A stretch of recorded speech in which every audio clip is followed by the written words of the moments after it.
What's old? I think me. I'm not sure. I mean, it's getting up there. You know, I've got almost 4 decades on me in this business. It's crazy. Old is good. Old is what wines become when they evolve. Old is basically gold. Wine ages well when it's balanced, and it was intended to be structured with concentration. And so what does that mean? When I taste a wine, I'm out, and I'm a wine collector as well as a winemaker. My husband and I will travel and go to wineries in other countries, other states. And when I taste a wine, I pretty much now, with my experience of winemaking and tasting wines, I can tell that the wine will age well. Sometimes it has to do with the entry. Definitely has a lot to do with the aromas, the color, the texture, the finish. One big sip, and then as that young wine is sitting in your mouth and it starts to unfold, one layer, one recognizable flavor, another one pops out, and then the texture, how much of the texture is coating your mouth, and then how long do the flavors actually sing, or maybe just take that magic carpet ride on the textures.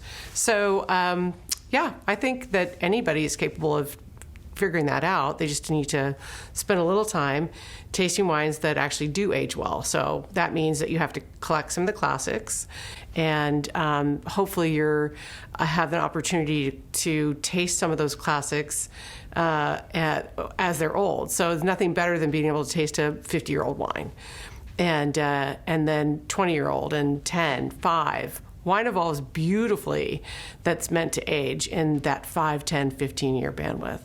I'm pretty proud to say that Crocker & Starr, now that we're 25 and a half years old, right? 2.5 decades went by so quickly. And that all the first wines that we made are still alive. Now, some of them are past their prime, but they're not dead. And so I'm happy. And I don't think that a young, brand new winery has an intention that the first wines that come from the vines are actually going to age really well. I think that as a business perspective, you don't want the people who buy your wine, to have it age that well. You want them to pop the corks and share it with it's kind of a marketing scheme, is popping corks. But I think, looking back, it's always nice to know that you had hoped that they would age well, and they did. Yeah. It's amazing to me, Ray, that you're saying that Cab Franc, even today, is still not very well known, and it's really true. There are smatterings of people who try to stick their toe in the water of producing a few Cabernet Francs, and then they pull back. Maybe there's 100 cases, maybe there's 200 cases or 300 cases, but not enough to have shelves and shelves of everyday wine drinkers picking a Cabernet Franc. So I'm still amused by that concept that Cab Franc is still so new. The reason why Cab Franc hasn't made such a huge splash is that it's really difficult to grow in the right places.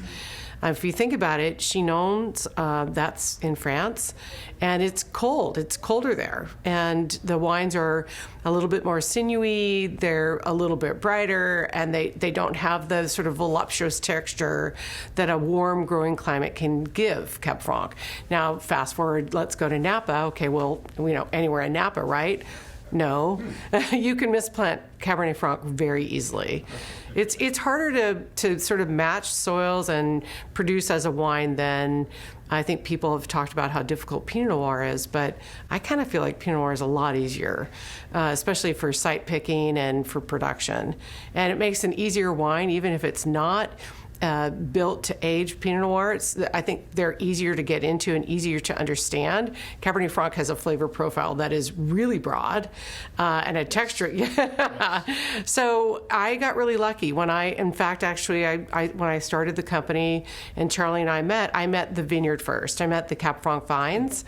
So for me to be able to pick a property based on Cab Franc vines, which they were being classically farmed, they looked like little trolls, lots lots of greenery. And but the wine I had tasted that had been made from those grapevines here on the property was really astounding. So I thought, well, gosh, I bet I can take this to the next level. And I did.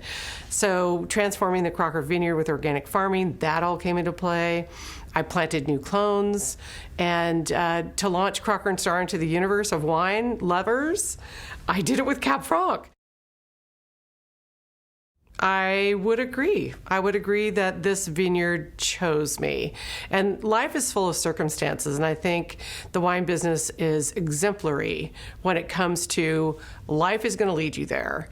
There aren't a lot of other businesses, retail or commercial, industrial, that have so many universal threads that pull you unknowingly into the vortex. And the wine business is full of vortex. And being pulled into this vineyard and how I found it, meeting Charlie, having Charlie come from a completely different life that I have no clue. He comes from such great history, and I come from a very conventional family of, like, my father was a doctor, and all my sisters and I were told we could have, like, conventional jobs, and we were like, okay, Dad. And then to end up in the wine business was, there's threads. That's the universal vortex right there. Creating this winery, I didn't have business acumen in school. I didn't have experientials, really, after school. I was very fortunate to be involved with the companies that taught. They taught their people. So I took that under my wing when I started Crocker Starr Winery. I decided that I would share and teach anybody who wanted to come through our doors. I've made a lot of mistakes, and I think I've tried to learn from every single one of those mistakes. And people are really full of feedback. and it's what you do with that feedback that it helps you get to the next point. So my mistakes are less and less now that I realize that I have to sort of put a filter on before I speak. You and I, we go way back, so it's hard to keep the filter on when I see you. But it's, but I think the wine business for me is a continued journey for better business, better people, better wines, better expression of terroir, and better expression through all the people who are on our team. So hiring a winemaker, that was a great adventure. I'm really happy to have a winemaker taking over all of the daily tasks and all of and now I'm a consultant for my own company. So I put myself in the position of being that winemaker a long time ago, and I feel like I know how to be that consultant for them. Handing the business over to our vice president, who is a great friend of mine, and being able to watch him grow the company and achieve our goals. It's great to take all of these parts of me and allow them to be put into bodies that are 100% better experts at it than I. And so growing this company is a reflective process. We have a website. We've had one for 25 and a half years, crockerstarr.com, and we have 2 R's in the end of Starr. You can always send an email to reservations@crockerstarr.com. You can call us at the farmhouse, 707-967-9111, and sometimes I even answer the phone. Come and be a part of our history.